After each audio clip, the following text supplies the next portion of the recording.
Everyone, today we're talking about ministry in the church.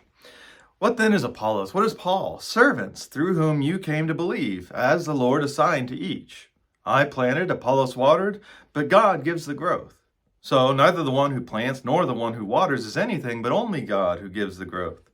The one who plants and the one who waters have one purpose, and each will receive wages according to their labor. For we are God's co-workers, working together. You are God's field, God's building. Don't you know that you all are God's temple and that God's Spirit dwells in you all? If anyone destroys God's temple, God will destroy that person, for God's temple is holy, and you all are that temple. Does it ever feel kind of frustrating or maybe even pointless to invest in relationships and other people? It takes a lot of time, a lot of work, there's a lot of emotions that go into it, and sometimes you wonder, is this really paying off? And sometimes it really feels like it's not.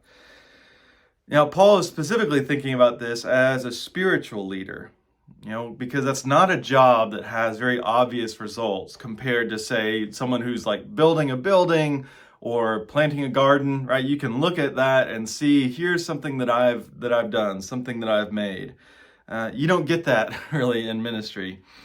But actually, Paul, he's kind of mixing metaphors here, which he likes to do sometimes. He compares those two jobs to ministry, building and planting.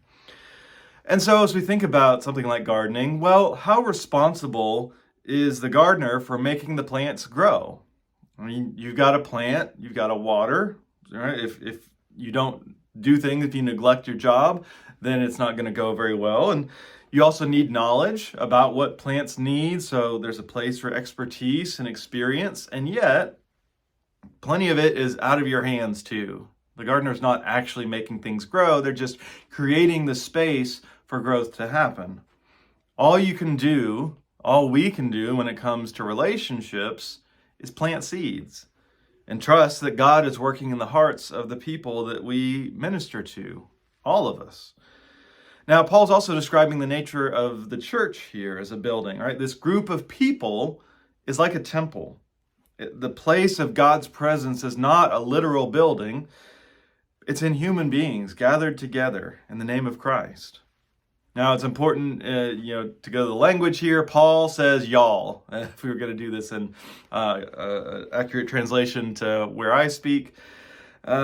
But what he's saying is that God is most present when we're together and when we're united. Remember, the problem he's talking about through all this is division. Community isn't easy to build or maintain, but we believe that that is where we most experience the God who gives us growth.